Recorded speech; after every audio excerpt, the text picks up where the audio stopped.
Assalamualaikum warahmatullahi wabarakatuh. Alhamdulillahi rabbil alamin, wassalatu wassalamu ala sayyidil mursalin wa ala alihi wa ashabihi ajma'in. Subhanaka la ilma lana illa ma 'allamtana innaka antal alimul hakim.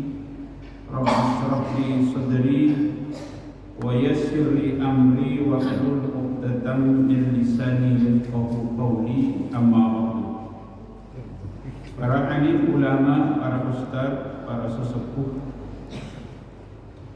pejabat pemerintah, Bapak RT, Bapak RW, Bapak-bapak, ibu-ibu, para jamaah sekalian, jamaah pengajian sholat subuh Masjid Al-Ikhlas, yang mudah-mudahan kita semua mendapatkan keberkahan dan rahmat dari Allah Subhanahu wa taala. Wa aqussu bi dzikri fadilatul mukarram afil karim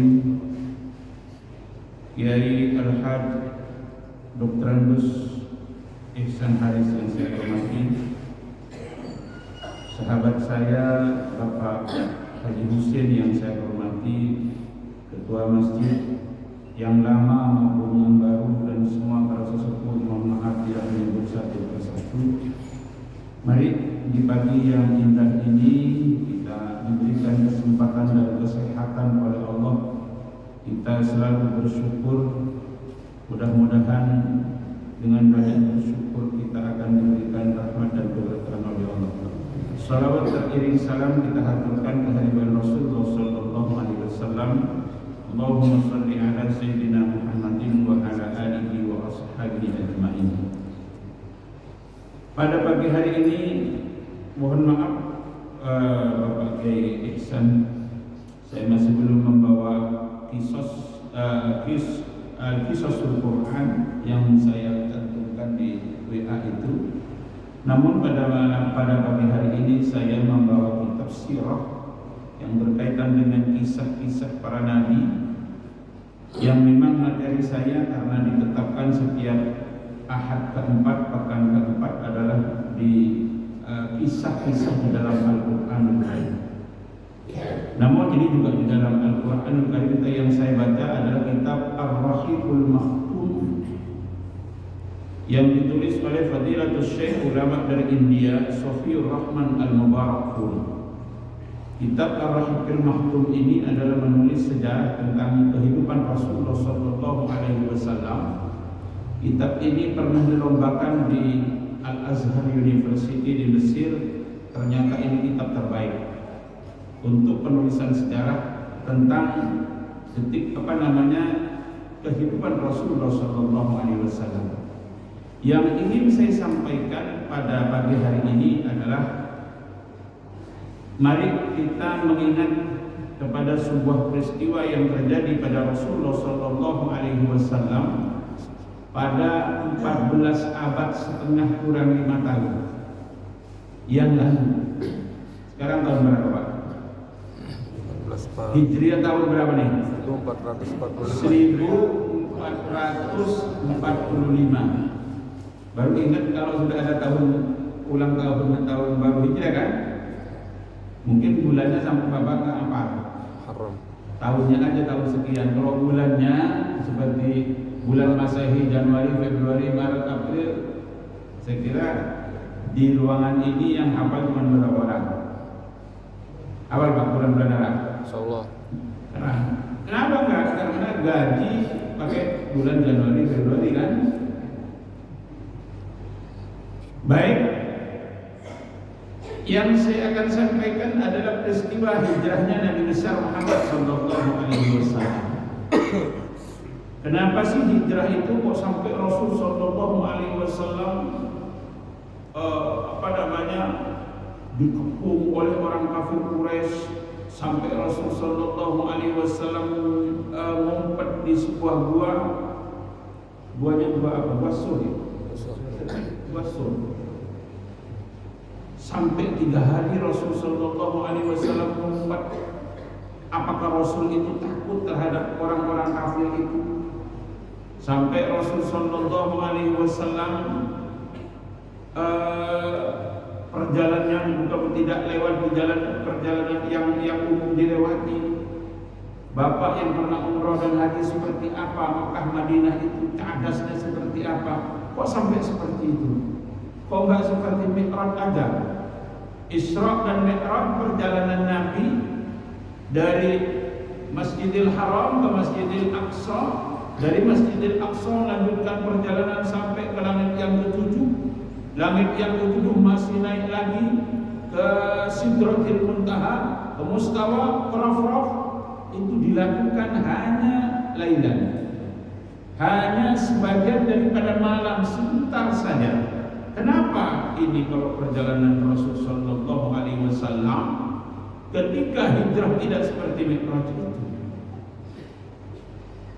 Oleh karena itu, para saudara-saudara pada jamaah sekalian, ini peristiwa ini adalah ingin Rasul Sallallahu Alaihi Wasallam ingin memberikan pelajaran kepada umatnya ke depan, bahwa segala sesuatu, mencapai segala sesuatu, membela keyakinan, membela agama Allah Subhanahu wa ta'ala tidak seperti abrakadabra, simsalabim abrakadabra, tidak seperti membalik telapak tangan. Bahwa agama ini perlu diperjuangkan, agama ini perlu pengorbanan. Dan di sini peristiwa hijrahnya Rasul Sallallahu Alaihi Wasallam ini syarat sekali. Apa syarat itu? Banyak sekali dengan pelajaran yang harus diaktualisasikan dalam kehidupan kita sehari-hari. Baik, agar kita mengingat kepada peristiwa itu, saya ingin menyampaikan bagaimana peristiwa hari itu. Rasul Sallallahu Alaihi Wasallam ketika mendapatkan dilantik menjadi nabi, dilantik menjadi rasul,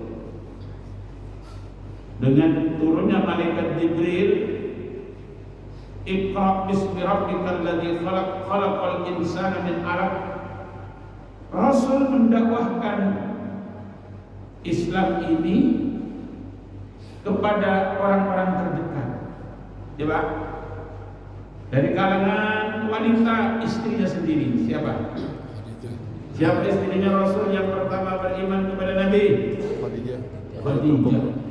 Karena memang Rasul pada waktu itu istrinya cuma satu, Khadijah saja. Khadijah itu adalah satu-satunya istri 15 tahun dengan Nabi tak pernah dimandi. Rasul baru nikah lagi dan terus nikah itu setelah Khadijah meninggal. Yang dari kalangan bapak orang tua adalah Abu Bakar yang menjadi sahabat terdekatnya. Dari kalangan pemuda adalah Sayyidina Ali yang sepupu dan menjadi mantunya. Dari kalangan orang-orang lemah budak adalah Bilal bin Rabah. Rasul Sallallahu Alaihi Wasallam berdakwah selama 13 tahun di Mekah. 13 tahun Pak menanamkan tauhid. Tidak banyak syariat keluar dan diturunkan ajaran-ajaran Islam di sana. Hanya menanamkan tauhid, akidah selama 13 tahun. 3 tahun dilakukan oleh Rasul Sallallahu Alaihi Wasallam dengan sembunyi-sembunyi. 10 tahun setelah fasda bima tu'mar wa a'rid 'anil musyrikin. Terang-terangan Rasul Sallallahu Alaihi Wasallam mengumpulkan orang kafir Quraisy. Penduduk Mekah dikumpulkan oleh Allah Subhanahu wa ta'ala oleh Rasul Sallallahu Alaihi Wasallam, dan Rasul melarang untuk menyembah berhala dan arca itu, agar menyembah yang menciptakan langit, yang menciptakan bumi adalah Allah Subhanahu wa ta'ala. Tentu ini mendapat tantangan yang luar biasa. Rasul Sallallahu Alaihi Wasallam di Mekah, tantangannya tidak tanggung-tanggung yang dihadapi oleh Nabi. Pembesar-pembesar Mekah itu murka dan marah. Rasul kalau berangkat kalau ketemu dengan Rasul banyak. Nabi itu dicaci, Nabi itu ditekan, Nabi itu diboikot, bahkan dijuluki yang tadinya orang semuanya percaya dapat dari muda, sejak muda Nabi itu mendapatkan gelar Al-Amin, orang yang terpercaya. Tapi setelah menerima dilantik menjadi Nabi, semua mengatakan Al-Kadzdzab, pembohong. Dan Nabi dikatakan gila, Nabi dikatakan sahir. Sahir itu tukang sihir. Macam-macam predikat yang disandangkan kepada Nabi. Belum lagi dicari secara fisik. Pernah suatu ketika Rasul sallallahu alaihi wasallam lagi sholat, dilempari kotoran. Lagi sholat, Rasul sallallahu alaihi wasallam dekat Ka'bah dicekik. Jadi di Mekah itu dulu Pak, nggak ada sholat jamaah seperti ini. Karena sholatnya sembunyi-sembunyi, ketahuan sholat disiksa.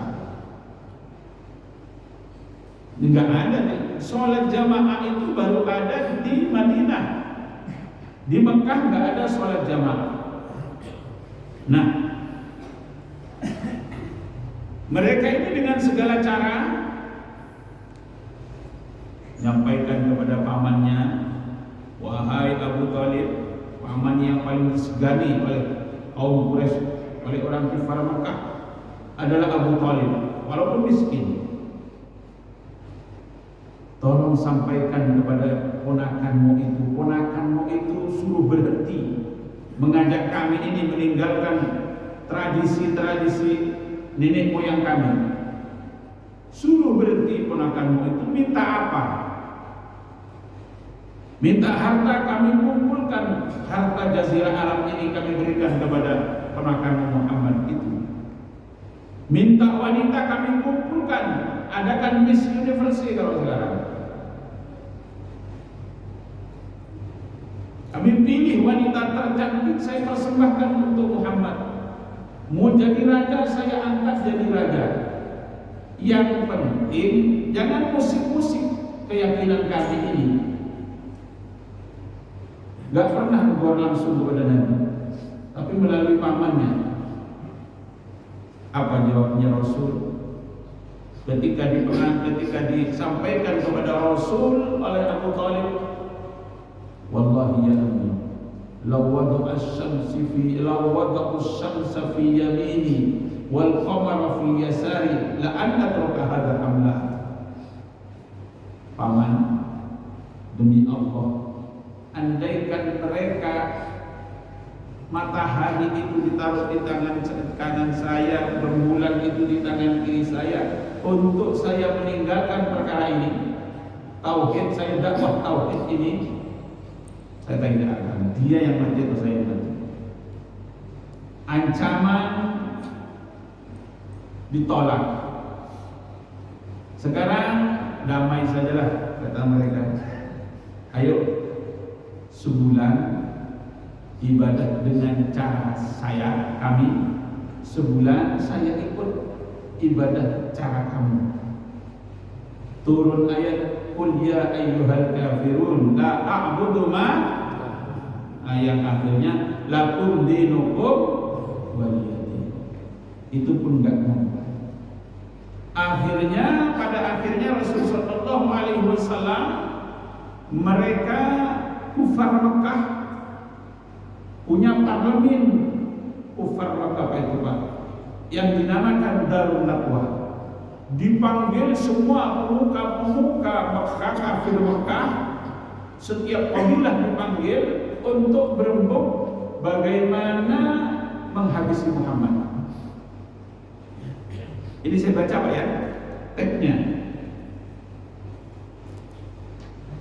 Jadi yang hadir dalam parlemen Darun Nadwah itu, yang berembuk untuk menghabisi Muhammad itu, di antaranya yang pertama adalah yang memimpin sidangnya Abu Jahal bin Hisham min qabili Bani Mahsum. Jadi Pak Abu Jahal itu dikatakan orang bodoh. Artinya Abu Jahal itu enggak bodoh. Abu Jahal itu dijuluki Abul Hakam, orang yang paling hebat, bijaksana untuk menentukan sesuatu, sampai dijuluki Abul Hakam. Dikatakan bodoh, dijuluki bodoh, ya kita yang dijuluki bodoh. Abu Jahal dikarenakan bodohnya nggak mau menerima kebenaran, nggak mau menerima hidayah. Bukan orang bodoh, pemimpin sidang. Yang kedua, Jubair ibn Mut'im wa Tu'aimah ibn Adi dari kabilah Abdi Manaf. Yang ketiga, Syaibah, tidak usah dibaca semua. Yang keempat, An-Nadr an Bani Abdiddar. Yang ketujuh, Abul Muhturi. Yang kedelapan, Nubayh wa Munabbih ibn Hajjaj dari Bani Sa'am. Yang seterusnya, Umayyah ibn Khalaf dari Bani Jumah. Ini kumpul semua, kumpul untuk membicarakan bagaimana caranya menghabisi Muhammad. Sudah 13 tahun diganggu oleh Muhammad. Nah, namun di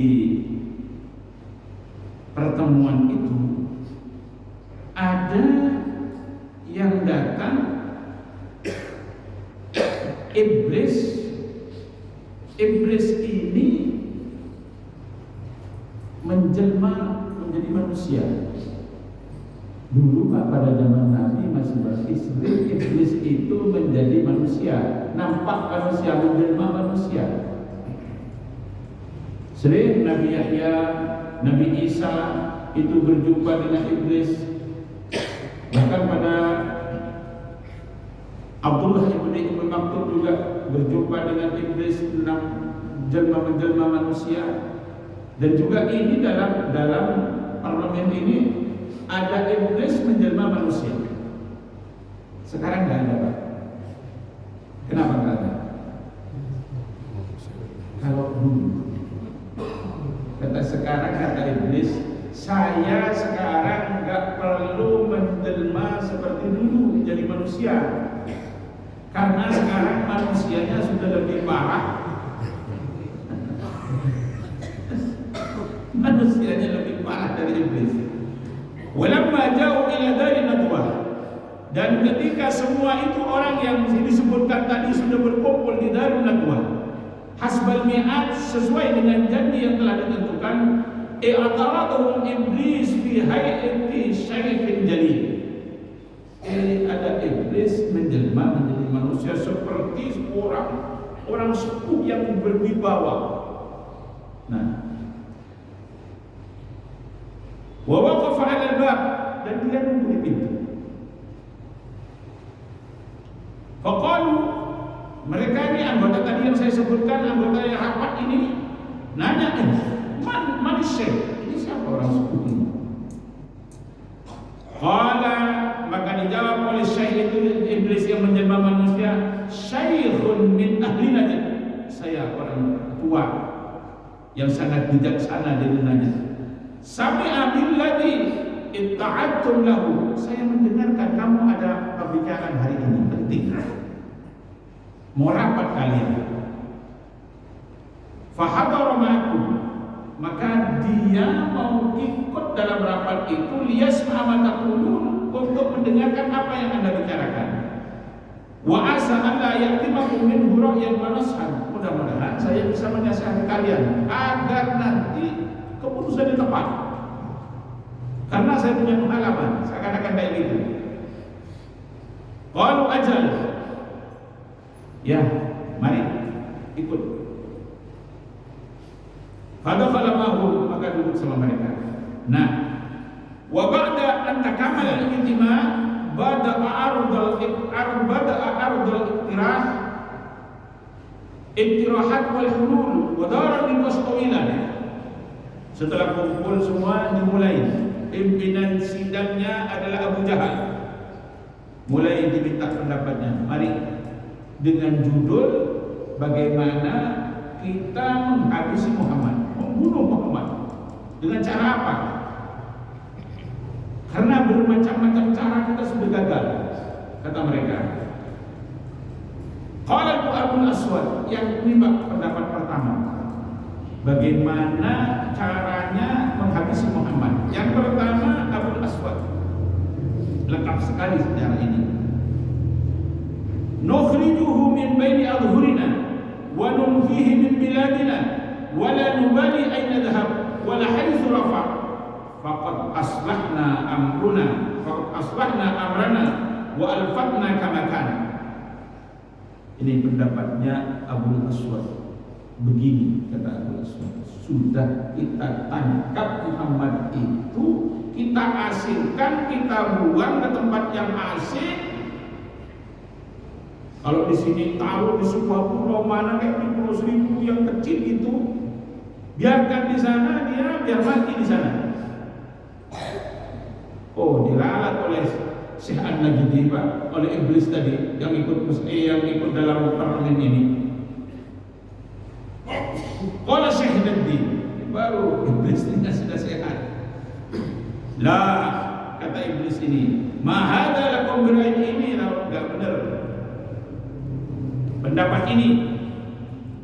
Alam tara husna hadisihi wa halawata mantiqihi wa ghalabatahu ala qulubil rijal bima yati bihi.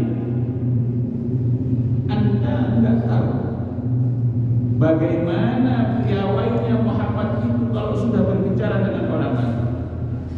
Muhammad itu pandai untuk mempengaruhi orang lain, untuk membangun kekuatan.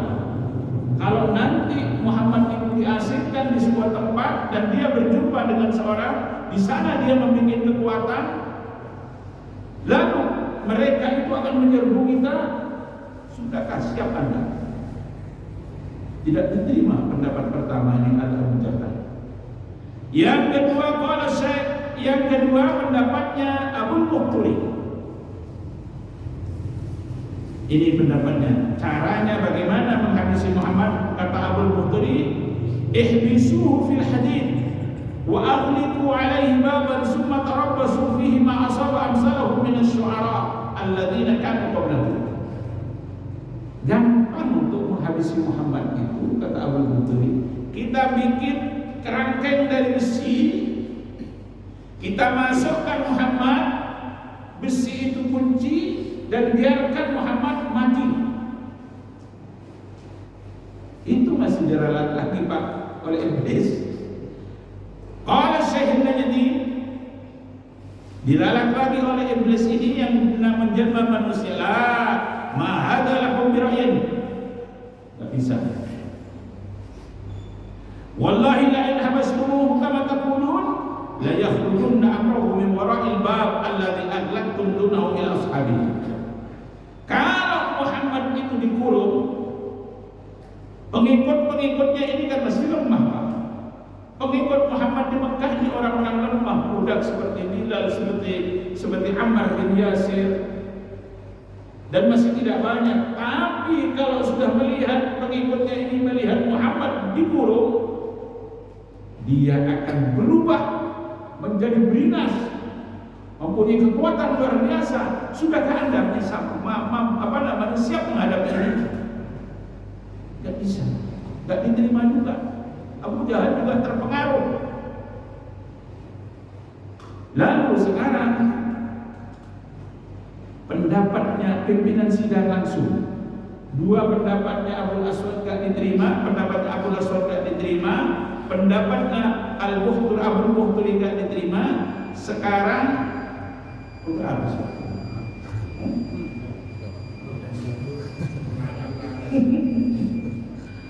Pendapatnya Abu Jahal langsung. Qala Abu Jahal. Jahal ini Abu Jahal ibni Hisham. Qala Abu Jahal, pendapatnya pimpinan sidang langsung, wallahi inna li fihi ra'yan ma arakum waqatum alaihi wa. Ini saya punya pendapat, pasti cocok, kata Abu Jahal. Qalu wa ma huwa ya Abul Hakam.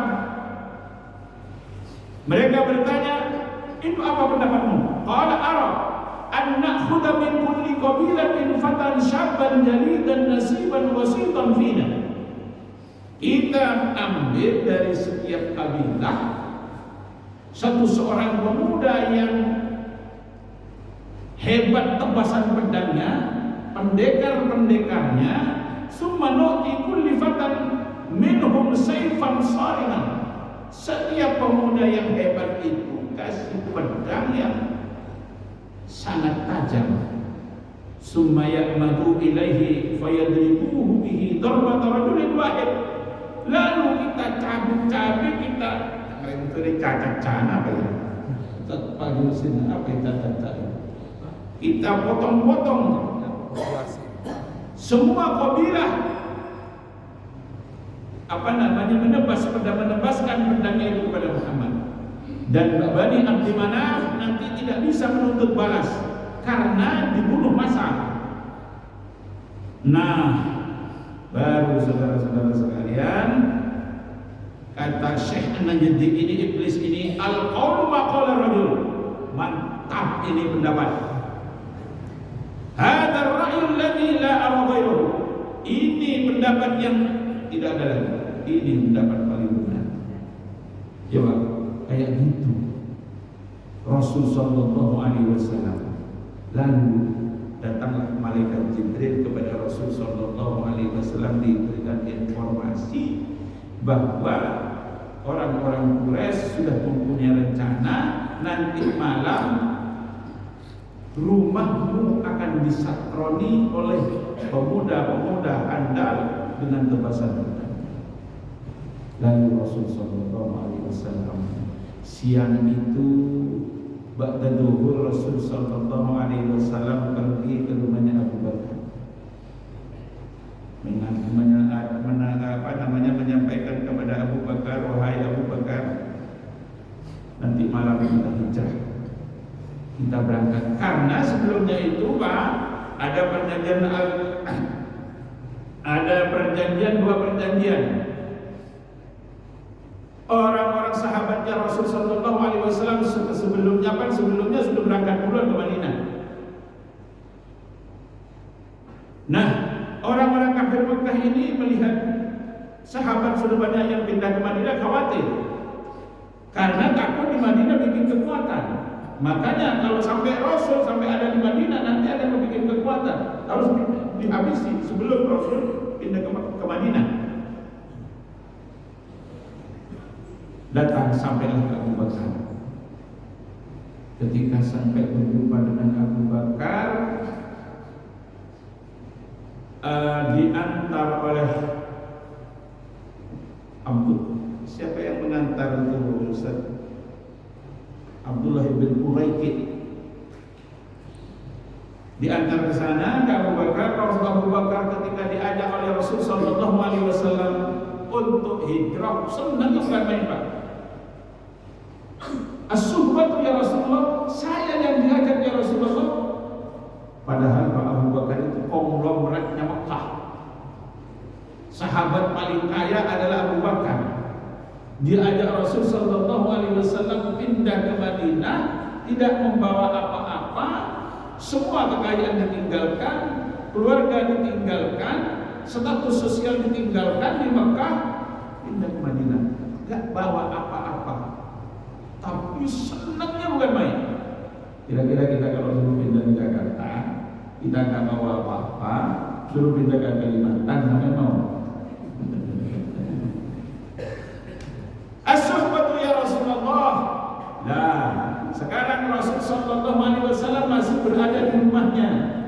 Berada di rumahnya, singkat saja Pak ya. Berada di rumahnya, balik Rasul sallallahu alaihi wasallam ada di rumahnya. Di rumahnya Rasul biasa tidur. Biasanya Rasul itu habis isya tidur. Rasul tidur, nanti sepertiga malam akhir Rasul bangun.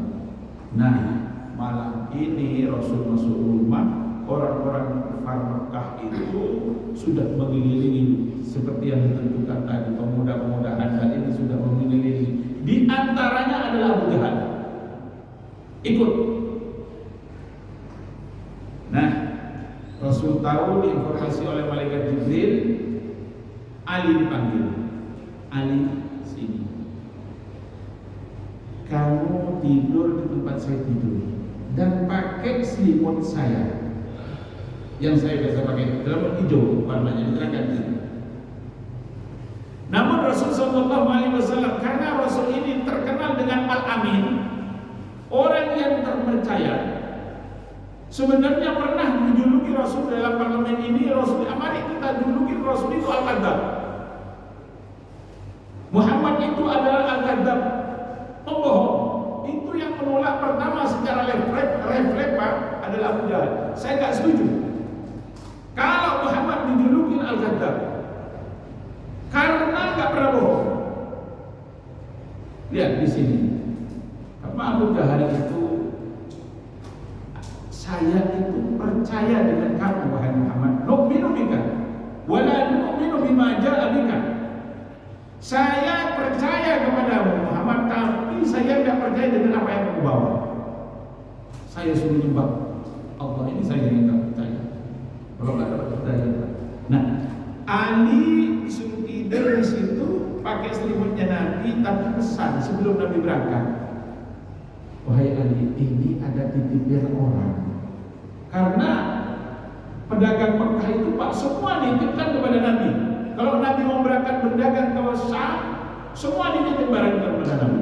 Karena Nabi jujur, semua dititip, yang dagangan yang dititip kepada Rasul Sallallahu Alaihi Wasallam laku. Pak, kira-kira gimana kita? Ada orang mau membunuh kita, terus dia sendiri nitip dagangan sama kita, lalu masih mau dibalikin. Rasul masih pesan tadi, ini punya si ini punya si ini punya si ini, kembalikan. Hebatnya juga Ali, jelas-jelas disuruh tidur di tempat yang dimana itu mau ditebas dengan pedang. Siap. Ali waktu itu masih muda, umurnya kurang lebih 15 tahun. Siap. Bagaimana pengorbanannya? Lalu Ali, kalau Ali sudah tidur di tempat, Rasul Sallallahu Alaihi Wasallam keluar. Waja'alna min baini aydihim saddan wa min khalfihim saddan faghshaynahum fahum la yubsirun. Surah apa itu Pak? Yasin. Yasin. Rasul ngambil debu lalu ditaburkan kepada mereka, mereka tidur lelap, ngorok. Rasul berangkat hijrah menuju Basra.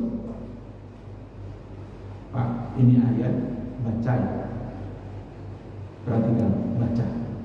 Kalau sampai ditangkap polisi, baca ayat ini.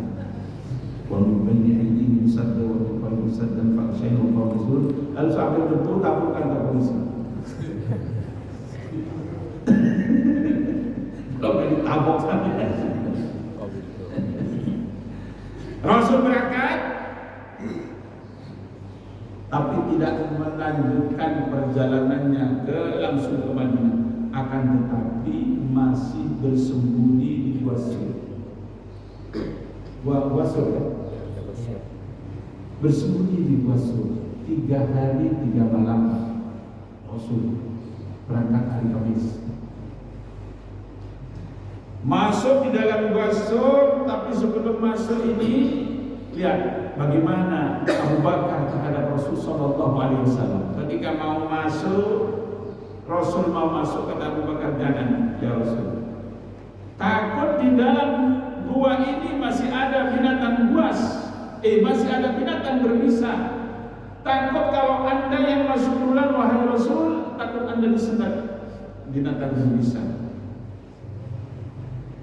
Saya takut terjadi apa-apa dengan engkau. Biar aku dulu yang masuk.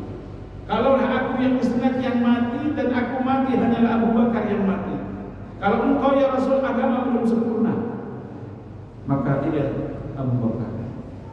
Pengorbanannya, Abu Bakar masuk, setiap lubang itu disumpet. Apa disumpet itu?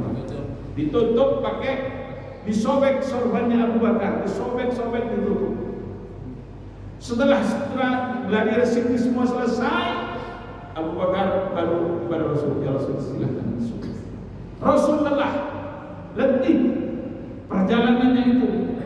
Lalu Rasul tidur di atas pahanya Abu Bakar. Abu Bakar melonjak. Luar biasa Pak, ini kelihatan dekatnya antara dua sahabat ini, Rasulullah Shallallahu Alaihi Wasallam dengan Abu Bakar. Ternyata ada satu lubang Pak yang lupa nggak disumbat. Ular berbisa, binatang berbisa keluar dari lubang itu dan menyengat tubuh Abu Bakar.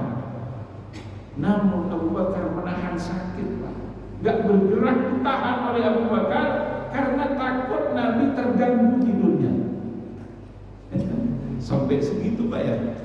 Lalu ketika sudah gak tahan untuk menahan sakit itu, hanya air matanya menetes dari Abu Bakar jatuh ke pipi Rasul yang ada di pahanya.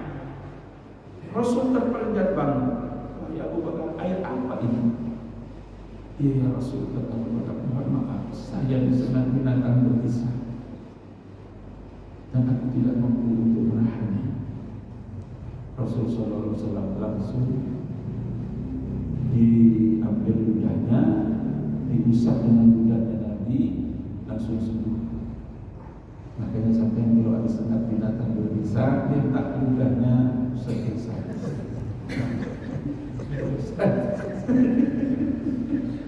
Insya Allah sembuh. Seperti itu Pak. Lalu kafir Quraisy mengadakan sayembara. Gagal lagi. Gagal maning. Gagal. Wah, marah besar Abu Jahal. Kata Abu Jahal, sekarang saya adakan sayembara. Kita gagal lagi. Sudah di depan mata Muhammad, kita membunuh Muhammad, masih gagal lagi. Siapa yang bisa menangkap Muhammad hidup atau mati, kita akan berikan hadiah 100 unta. Berapa Pak 100 unta? Unta yang terbaik bisa-bisa 70 juta, bisa-bisa 100 juta, bisa-bisa 1 miliar kalau sekarang. Ada seorang yang hebat menunggang kuda, hebat tebasan pedangnya, yang bernama Suraqah. Langsung Suraqah mendengarkan sayembara ini, memacu kudanya dengan cepat. Dan benar, ketika itu Rasul sudah keluar dari 3 hari dari gua ini. Abu Bakar itu Pak, ketika berjalan berdua dengan Nabi, bertiga dengan Abdullah bin Uraiqib yang dibayar oleh Nabi Sallallahu Alaihi Wasallam untuk penunjuk jalan, bertiga dengan Abdullah bin Uraiqib. Tapi Abu Bakar kebingungan. Kadang-kadang di depan Nabi, kadang-kadang di belakang Nabi, kadang-kadang di sampingnya. Ditegur oleh Nabi, kenapa Abu Bakar kok seperti itu kamu? Kayaknya sibuk banget. Ya Rasul, saya kalau ingat takut dihadap, saya di depan Rasul. Takut dikejar, saya di belakang Rasul. Kalau dihadap, biar saya duluan yang menghadapnya. Sampai seperti itu. Lalu si Suraqah ini mengejar Nabi. Sampai tinggal berapa jaraknya dengan Nabi, tebasan dengan Nabi, sudah kelihatan Rasul tambah dipacu kudanya dengan kencang. Dengan Nabi Pak, kuda itu terprosok, terbalik, terguling-guling Suraqah. Itu masih disamperin oleh Nabi. Dibangunkan Suraqah. Kalau naik kuda jangan kencang. Makanya kamu lihat hebat apa? Gimana kalau kita?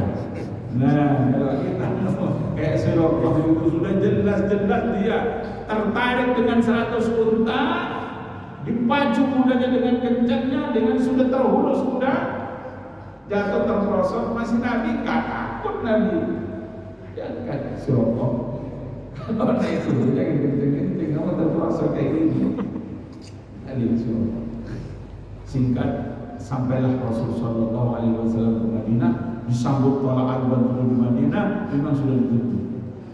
Inilah para saudara-saudara sekalian peristiwa hijrahnya Nabi besar Muhammad Sallallahu Alaihi Wasallam. Lalu masih waktu ada saya? Ada ya?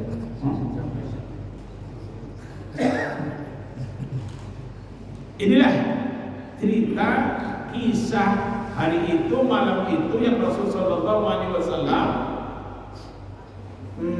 peristiwa hijrah.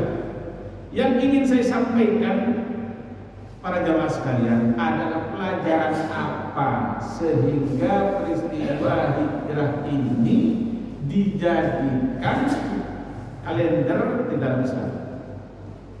Memang dulu Pak, pada zaman Nabi itu kita Islam nggak punya penanggalan. Kalau terjadi apa-apa itu ditulis dengan kejadian-kejadian besar pada waktu itu. Umpamanya Nabi lahir, kapan Nabi lahir? Tahun gajah. Karena Ka'bah diserang oleh Raja Abraha yang berpasukan gajah. Ada terjadi banjir, dinamakan Amul Faidon, tahun banjir. Ada terjadi peceklik, dinamakan Amul Qoh. Jadi gak punya penanggalan. Sampai masa Abu Bakar gak punya penanggalan. Sampai Umar. Nah di masa Umar ini mulai ada surat menyurat. Dengan Persia, dengan Romawi, dengan Mesir, mereka sudah punya tanggalan. Masehi yang dimulai dari lahirnya Nabi Isa. Sedangkan umat Islam gak punya penanggalan. Lalu sahabat dikumpulkan oleh Sayyidina Umar untuk menentukan kita memulai dari mana. Ada 4 opsi. Yang pertama, usul ketika dikumpulkan oleh Umar, bagaimana kalau kita mulai tahun hijrah ini dari kelahiran Nabi? Kata Umar, kalau dari kelahiran Nabi, kalau Nabi Isa memang luar biasa, lahir tanpa ayah. Sekarang banyak juga banyak lahir tanpa, yang sedih kemarin itu anak masih hidup lagi-lagi dari atas hotel dibawa ke bawah, dibawa ke tempat sampah.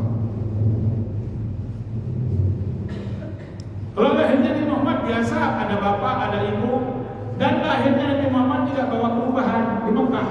Yang teler tetap teler, yang mabuk tetap mabuk, yang nyembah berhala tetap nyembah berhala. Artinya nggak pantas untuk dijadikan pada kalender dalam Islam. Bagaimana kalau dimulai dari kemenangan-kemenangan? Kemenangan perang Badar, kemenangan perang Tabuk umpamanya. Kata Umar, tidak. Nanti kalau dimulai dari kemenangan kegemilangan umat Islam, kita setiap peringatan tahun baru Islam cuma mengenang masa jaya terus, sedangkan Islam sekarang sudah terpuruk. Seakan-akan seperti itu. Bagaimana opsi yang ketiga kalau dimulai dari wafatnya Nabi Muhammad? Tambah tidak membawa aura positif, kata Umar. Nanti setiap peringatan tahun baru Islam cuma diisi dengan derai air mata dan isak tangis, sedih dengan wafatnya Nabi. Usulan yang keempat ini diusulkan oleh Imam Ali, oleh Sayyidina Ali dan Sayyidina Utsman. Bagaimana ya Rasul kalau dimulai kalender Islam ini dimulai dari peristiwa hijrahnya Nabi? Oh, ini baru pas, kata Abu Bakar. Al-hijrah tufarriqu bainal haqqi wal batil. Hijrah itu yang memisahkan antara hak dan batil. Memang Pak, hijrah ini yang memisahkan antara hak dan batil. Kualitas iman sahabat, kualitas iman itu teruji ketika hijrah ini. Sebelumnya sudah teruji Pak, ketika peristiwa Isra dan Mi'raj. Karena peristiwa Isra dan Mi'raj ini ujian iman. Orang yang imannya mantap tambah mantap, orang yang kafir tambah kafir, orang yang ragu-ragu jadi gak beriman. Disalin lagi oleh Rasul Sallallahu Alaihi Wasallam dengan peristiwa hijrah. Yang imannya mantap ikut kepada Nabi, yang imannya nggak mantap takut. Makanya yang imannya mantap kelihatan seperti Abu Bakar, seperti Umar, seperti Abdullah bin Auf, seperti Suhaib Ibn Sinan Ar-Rumi. Mereka korbankan semua kekayaan di Mekah, korbankan keluarganya, korbankan status sosialnya untuk ikut Rasul Sallallahu Alaihi Wasallam. Makanya dimulai dari hijrah. Makanya sekarang ini adalah 1445, sedangkan pada waktu itu bedanya dengan Masehi itu 622. Baik, pelajaran yang pertama, hikmah yang pertama daripada peristiwa hijrah ini adalah pengorbanan, Pak, at-tadhiyah. Bagaimana, Pak? Pindah dari tempat kelahiran, semuanya dikorbankan seperti Nabi. Nabi ini ketika mau berangkat dari Mekah menuju Madinah, ketika berangkat Rasul berbalik melihat kota Mekah, meneteskan air mata Rasul Sallallahu Alaihi Wasallam. Masih berkata Rasul, ya Mekah, innaki la ahabbu biqa'il ardi ilayya wa ahabbu ardullah ila Allah wa laula anna ahlaka akhrajuni ma kharajtu minki. Kata Nabi, wahai Mekah, bagaimana Pak? Rasul dibesarkan di situ, lahir di situ, memori kecilnya di situ, beserta keluarga-keluarga yang dicintai, lalu ditinggalkan. Wahai Mekah, engkau adalah bagian bumi yang aku paling cintai, dan engkau adalah bagian bumi yang paling dicintai oleh Allah. Kalau seandainya aku tidak diusir oleh penduduk Mekah, aku tidak akan keluar dari kota ini. Itu yang seperti itu ditinggalkan oleh Rasul. Begitu juga Abu Bakar, ditinggalkan semua. Pengorbanan untuk membela kebenaran, pengorbanan untuk membela keyakinan, pengorbanan untuk membela dakwah. Sahabat-sahabat yang lain itu seperti sahabat yang namanya Suhaib bin Sinan Ar-Rumi. Suhaib ini, Pak, dulunya miskin. Masuk kota Mekah, dia seorang yang pintar bikin panah, pintar bikin pedang, dan paling hebat memainkan panah dan pedang, dan pengusaha kaya raya, jadi konglomerat di Mekah. Namun dia beriman kepada Nabi ketika Rasul hijrah, mau menyusul hijrah. Ketika Suhaib mau berangkat dari Mekah, mau keluar kota Mekah, dicegat oleh kafir Quraisy. Suhaib, seenak saja kamu dulu masuk Mekah ini selalu miskin, fakir kamu. Seenaknya saja sekarang kita sudah kaya raya, kau jadi konglomerat di Mekah ini, kau bawa hartamu ke Madinah. Yasrib pada waktu itu. Kata Suhaib, jangan mendekat. Ini panah ada di saya semua, pedang terhunus. Kalau mendekat, saya panah Anda mati semua. Jangan mendekat, kata Suhaib. Baik, apa yang kamu mau? Yang saya mau, kata kafir Mekah, berangkat dan tinggalkan semua kekayaan. Enak saja kamu mau keluar dari Mekah ini. Oh, kalau itu yang kamu minta, kata Suhaib, aku tunjukkan di mana kekayaanku, di mana hartaku, di mana ladangku, di mana hewanku. Ini, ambil semua. Yang penting jangan cegah aku untuk mengikuti Rasul Sallallahu Alaihi Wasallam. Hebat, Pak. Berangkatlah Suhaib. Sebelum sampai Suhaib ke Madinah, Rasul dikasih tahu oleh Jibril, ya Muhammad, ada sahabatmu yang datang ke Mekah ini mengorbankan segala-galanya untuk berjumpa dengan engkau. Akhirnya turun ayat, wa minan nasi may yashri nafsahu ibtigha'a mardatillah wallahu raufun bil ibad.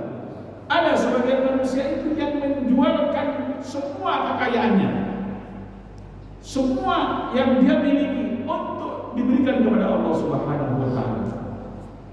Ya, Pak, Suhaib ini semua dikorbankan. Sekarang beda. Pengorbanan bukan seperti itu. Sekarang bedanya keyakinan ditukar dengan apa? Dengan duit. Sudah nggak idealis lagi. Tapi Suhaib, semua kekayaan yang dia perjuangkan dari sejak dia kecil sampai besar diberikan semua untuk Rasul dan untuk Allah Subhanahu wa Ta'ala. Ambil semua, yang penting saya ikut Rasulullah. Sesampainya di Madinah, Rabi'an bai' ya Aba Yahya, Rabi'an bai' ya Aba Yahya. Suhaib itu dipanggil Yukanna bi Abi Yahya, dijuluki Abi Yahya. Rabi'an bai' ya Aba Yahya. Rasul sambut oleh Nabi. Beruntung perdaganganmu wahai Suhaib, beruntung perdaganganmu. Artinya perdagangan itu yang dikorbankan itu nanti akan mendapat keuntungan di akhirat. Itulah yang dimaksud. Yang kedua dari pelajaran hijrah, para jamaah sekalian, pelajaran hijrah ini adalah al-isar. Al-isar ini mendahulukan kepentingan orang lain. Al-hubbu wal-isar, cinta karena Allah dan mendahulukan kepentingan orang lain. Bagaimana Pak? Lihat atur ajaran hijrah ini. Seperti Abu Bakar mementingkan keselamatan Rasul daripada keselamatan dirinya. Imam Ali karramallahu wajhah mementingkan keselamatan Rasul daripada keselamatan dirinya. Apalagi ketika penduduk Makkah Muhajirin ini sampai ke Madinah, dipersaudarakan antara pendatang dengan penduduk asli ini, kaum Ansar dan Muhajirin, dipersaudarakan oleh Rasul sallallahu alaihi wasallam. Sambutannya, tala'al badru alaina min saniyatil wada' wajib syukru alaina ma da'a lillahi la. Disambut dengan meriah. Sesampainya penduduk Mekah itu Muhajirin, kata kaum Ansar, wahai kaum Muhajirin, mari kita berbagi. Saya punya kebun segini sekian kotak sekian meter, kamu separuhnya untuk kami separuh. Kami punya punya pohon kurma segini, sekian batang, untuk Anda sekian, untuk kami sekian. Diberikan oleh penduduk Ansor. Bahkan sampai ada Pak, saya punya istri 3, pilih. Sampai seperti itu isarnya mendahulukan kepentingan saudara. Wa yusiruna ala anfusihim walau kana bihim khassasah. Mementingkan kepentingan orang lain walaupun dirinya perlu. Ini kadang-kadang bagaimana ada orang kalau sudah mentalnya seperti itu, ini mental jadikan hijrah. Walaupun nggak punya uang cuma 100.000, ada tetangganya memerlukan 100.000 itu dikasih Pak. Ada nggak yang begini? Ada nggak? Ada. Itu namanya al-isar, mendahulukan kepentingan orang lain daripada kepentingan walaupun dirinya sangat butuh. Tapi kadang-kadang ada orang asetnya ratusan miliar, giliran ada tetangganya punya butuh mau minjem 500.000. Aduh, kalau sekarang ini lagi nggak ada. Hah? Ada nggak yang begini? Banyak. Ada nggak di sini yang begini? Banyak. Berdiri mana orangnya? Depan Ustaz. Ada Pak. Kadang-kadang Pak, sedekah itu, menolong itu tidak diukur dengan kekayaan, diukur dengan mental. Ini mental hijrah. Diukur dengan mental. Kadang-kadang lebih pelit daripada orang miskin dengan orang kaya, lebih pelit orang kaya Pak. Coba, orang kaya itu punya uang 1 miliar, orang miskin punya uang cuma 100.000, cuma itu. Tapi yang miskin diminta separuh, diminta 50.000 dikasih. Tapi yang kaya diminta 500.000 dikasih separuh dari hartanya. Tambah kaya kadang-kadang orang itu tambah pelit. Nah, ini minta hijrah. Yang ketiga terakhir, 3 saja Pak. Hijrah itu mendidik, ajaran hijrah itu ajaran taghayyur, perubahan. Berubah dari tadinya dari Mekah yang pengikutnya Rasulullah SAW lemah, gak punya kekuatan apa-apa, Bahkan sholat aja nggak ada berani berjamaah. Tapi setelah di Madinah, Rasul banyak pendukungnya, banyak orang yang masuk Islam penduduk Madinah. Terus hijrah dari Mekah ke Madinah, kuat. Rasul Sallallahu Alaihi Wasallam berubah, sudah membangun kekuatan Rasul Sallallahu Alaihi Wasallam di Madinah sampai tahun ke-8 Hijriah Rasul balik ke Mekah dengan membawa 10.000 pasukan bersenjata. Berubah yang tadinya lemah menjadi kuat, berubah yang tadinya zalim menjadi adil, berubah yang tadinya korupsi di mana-mana menjadi tak korupsi. Itu didikan dia. Harus siap berubah. Bapak siap berubah atau tak berubah? Siap. Bapak nggak siap. Siap berubah atau nggak siap berubah? Siap. Makanya adakan perubahan. Itu ajaran hijrah Rasul Sallallahu Alaihi Wasallam. Berubah menjadi kekuatan luar biasa. Tahun ke-8 hijrah membawa 10.000 pasukan balik ke Mekah yang tadinya diusir. Nabi lari dari Mekah, berubah menjadi kekuatan yang luar biasa. Ketika tahu penduduk Mekah bahwa Muhammad akan balik ke Mekah dengan membawa 10.000 pasukan bersenjata, akan untuk balas, akan mengobrak-abrik kota Mekah. Kosong Mekah pada waktu itu. Sesampainya Rasul Sallallahu Alaihi Wasallam di Mekah, sahabat ada yang berdiri dan berkata, Al-yawma yawmal malham. Hari ini hari balas dendam. Hari ini hari pembalasan. Rasul tidak seperti itu, tidak dendam. Ajaran hijrah itu tidak ada ajaran dendam. Malah dikatakan oleh Rasulullah, Al-yawma yawmal malham. Hari ini hari kasih sayang. Man dakhala Abi Sufyan bait Abi Sufyan aman. Baru kembali penduduk Mekah. Jadi didikan hijrah ini adalah didikan perubahan, dan didikan hijrah ini adalah didikan tidak ada balas dendam. Kalau balas dendam ini ditanamkan terus tidak akan maju-maju negara kita.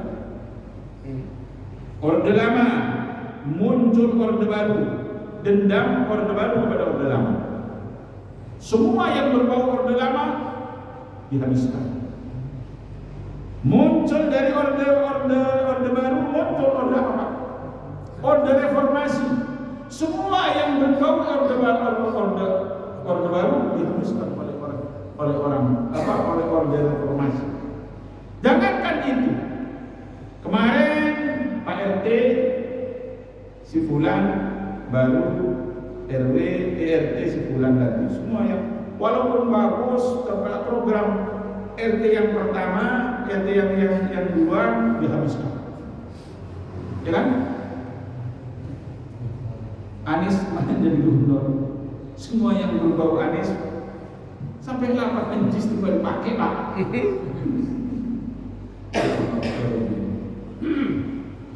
Jadi nggak ada dendam. Kalau terus dendam nggak selesai Pak, sudahlah. Yang kalben roti. Simbien, saiki. Kapan majunya kalau terus dendam semua? Orde sekarang ini nggak tahu nanti akan muncul orde apa Pak? Dendam kepada yang lama. Nggak selesai. Kalau nggak ada istilahnya apa namanya? Rekonsiliasi.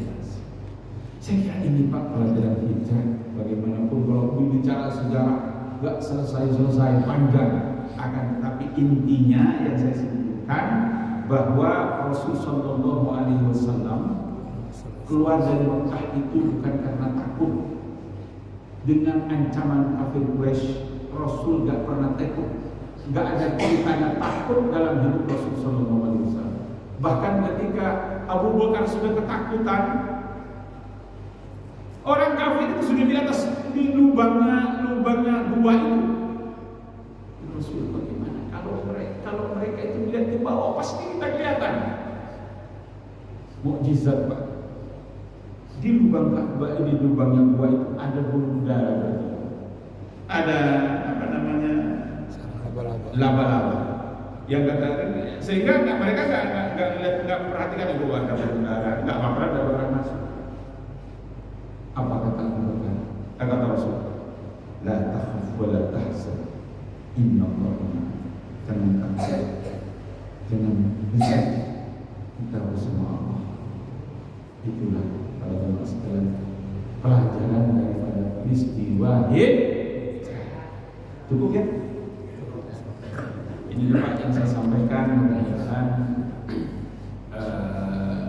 minta hijrah ini bisa kita aktualisasikan dalam kehidupan. Oleh karena itu Sayyidina Umar memilih peristiwa hijrah ini dijadikan awal tahun baru kalender dalam karena syarat sekali dengan pelajaran yang sangat berarti dalam kehidupan manusia. Tidak usah pakai pertanyaan ya. Sudah cukup waktunya? Ya, silakan.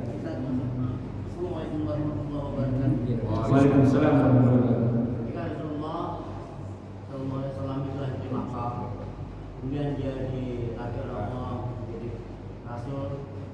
Begitu sulitnya dia membina kota Makkah untuk percaya pada apa yang telah menjadi wahyu Allah. Tapi Madinah yang menjauh 500 km lebih dari Makkah, tapi mereka punya akidah yang kuat dengan fakta bahwa datang Rasulullah ke Madinah disambut dengan begitu antusias dan bangga. Pertanyaannya adalah bagaimana membina masyarakat Madinah pada waktu itu, komunikasinya sehingga akidah Madinah lebih kuat daripada Makkah. Ini ya Ustaz. Assalamualaikum warahmatullahi wabarakatuh. Baik. Jadi tidak juga kalau dikatakan akidah Madinah lebih kuat daripada Mekah. Sebenarnya benih-benih akidah itu munculnya dari Mekah, dibawa oleh orang-orang Mekah, yang dimana perjanjian dua kali perjanjian di Baitul Aqabah itu, penduduk Madinah itu sudah mengadakan dakwahnya Rasul itu, walaupun Rasul belum ke Madinah karena musim haji mereka ke Mekah.